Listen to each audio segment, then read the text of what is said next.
Olá, tudo bem? Aqui quem fala é o professor Marcos Ramon. E eu fiquei pensando uma coisa aqui para nossa disciplina de produção de recursos educacionais, que tem a ver com a discussão sobre produtos educacionais impressos. Na nossa ementa tem esse tópico específico. Eu fiquei imaginando o que eu podia trazer como sugestão, como dica, ou como reflexão para a gente pensar sobre o produto educacional impresso. E eu lembrei de uma coisa que eu consumi durante muito tempo, que eu fiz muito tempo, que é o fanzine. Eu não sei se você conhece, se você já ouviu falar, se você já consumiu de alguma forma algum tipo de trabalho em fanzine. Eu tenho aqui alguns livros que falam sobre fanzine, que contam a história do fanzine. Então, um fanzine, hoje o pessoal fala a fanzine, o que de alguma forma faz sentido, porque zine vem de magazine. Então, na verdade, é uma revista de fã. O fanzine, originalmente fanzine, né? Seria uma magazine feita por um fã, uma revista feita por fãs. Então, o fanzine surgiu na década de 30 nos Estados Unidos e foi parte de criação de pessoas aficionadas por ficção científica. Eles consumiam trabalhos de ficção científica e eles não gostavam naquele momento das publicações que saíam, né, que eram feitas sobre o assunto. E eles começaram a mandar cartas para os editores criticando esses trabalhos. E os editores, com raiva desses fãs raivosos também, começaram a publicar os endereços deles, né? Publicavam as cartas e deixavam o endereço deles nas revistas, como uma forma de retaliação, como uma forma de intimidação. Só que isso não ajudou e esses fãs começaram então a se corresponder e começaram eles mesmos a fazer as revistas deles de ficção científica. No caso, escrever textos, né, e fazer materiais de ficção científica e divulgar entre eles. E assim surgiu o fanzine. Logo depois, ainda no começo, né, na primeira metade ali do século XX, inventaram a máquina de Xerox. E tudo isso, ela se tornou, acho que, viável só a partir de 1950, por ali. Mas no momento que ela se torna viável, criou essa possibilidade das pessoas poderem fazer cada um ali sua própria publicação, das pessoas poderem criar os seus materiais de maneira independente. E esses dois livros aqui que eu estou mostrando para você, eles mostram técnicas de produção de fanzine, mostram diferentes formatos, né? Muitos fanzines começaram a tratar de música, ou de quadrinhos, ou de aspectos de nicho muito específicos, né? E esses livros tratam um pouco disso, né? Sobre como você pode utilizar o fanzine, como você pode criar fanzine, e como você pode ter acesso a um número gigantesco de materiais que não passariam, digamos assim, pelo crivo editorial desse mercado, que é o mercado profissional, que tem uma série de critérios, de seleções para fazer com que um texto ele seja publicado. Não tem nada de errado com o fato de ter um mercado editorial, de ter avaliação por pares, alguma coisa assim.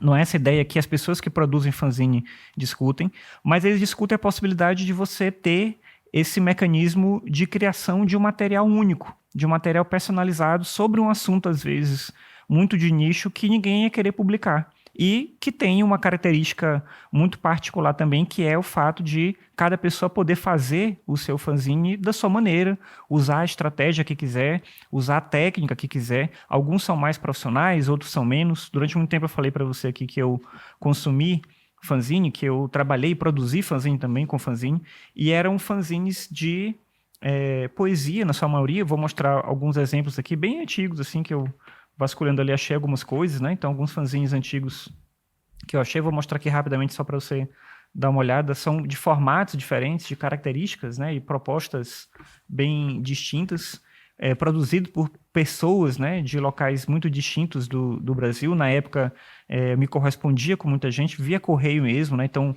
mandando carta social e recebendo e produzindo fanzine, passando para outras pessoas, né? Você pode ver que alguns são com dobradura, alguns são só com material impresso, muitos têm ilustração, que são feitas às vezes pelas próprias pessoas que criam, ou que criavam, né, esse material. Hoje em dia, esse mercado específico do fanzine, ele se tornou cada vez mais restrito. Isso não quer dizer que não existam fanzines, né? Tem muita gente que produz ainda, mas é cada vez mais restrito porque a própria internet criou uma forma de produção e de consumo de material muito mais rápido. Isso modificou o jeito das pessoas interagirem com os produtos, né, delas se relacionarem com essa ideia do material impresso.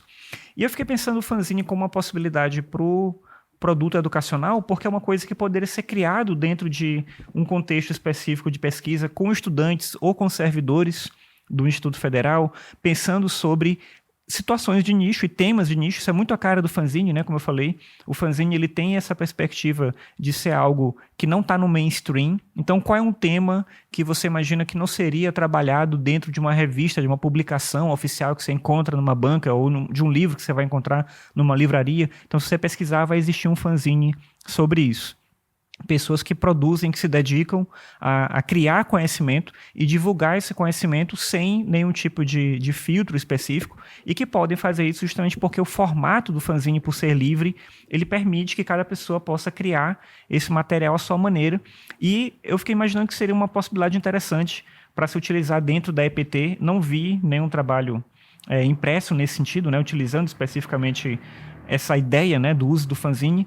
E quando eu pensei em fazer um vídeo, alguma coisa aqui para a disciplina, para a gente refletir sobre isso, me veio na lembrança esse tempo, né, que eu, principalmente nos anos 90, início dos anos 2000, que eu consumia e produzia fanzine, e a maneira como eu acho que isso pode de alguma forma, ser relevante para a gente tem a ver também com essa facilidade de você estar, por exemplo, se é um trabalho em sala de aula, de você conseguir, no momento muito rápido, muito simples ali com os estudantes, com material de sala de aula, criar alguma coisa.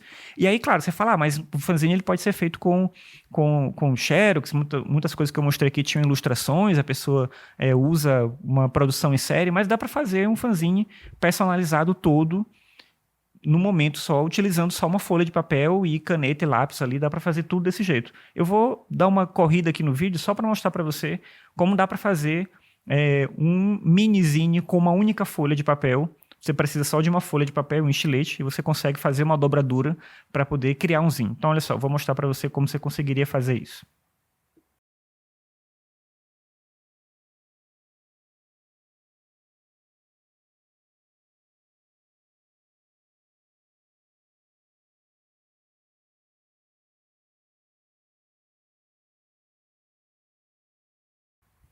E esse aqui é um exemplo de como uma folha só, né? Uma única folha A4, você consegue fazer um mini livrinho, né? Um livro bem pequenininho, só com dobradura e um corte. E aí você pode inserir aqui todo o material que você quiser, né? Você vai utilizar uma caneta, você vai utilizar colagem, qualquer material que você tenha à disposição para poder fazer aquilo que você precisa. Então, esse é um formato super simples, né, que eu estou mostrando aqui para você. Você vai encontrar, se você pesquisar na internet, uma série de formatos diferentes de fanzines, e eles cabem, digamos assim, para diversas situações, para diversos contextos, e podem ser um tipo de recurso muito interessante para se utilizar de maneira impressa. Você pode, como eu falei, né, só utilizando caneta, uma folha de papel numa sala de aula ou num trabalho com servidores, né, num contexto específico, numa oficina, alguma coisa, você pode trabalhar com dobradura e papel e você tem ali uma série de possibilidades, tá bom? Então era isso, é só uma reflexão rápida, caso você queira pesquisar um pouco mais sobre fanzine. Se tiver interesse, eu posso eventualmente escanear partes dessas publicações que falam sobre isso. Você encontra também algumas coisas, esses livros são em inglês, mas eles são bem tranquilos de você entender, mas você encontra muita coisa também em português. Na internet, obviamente, você encontra muito material falando sobre fanzine. E, bem, é só por enquanto. Obrigado pela sua atenção. Até mais. Tchau.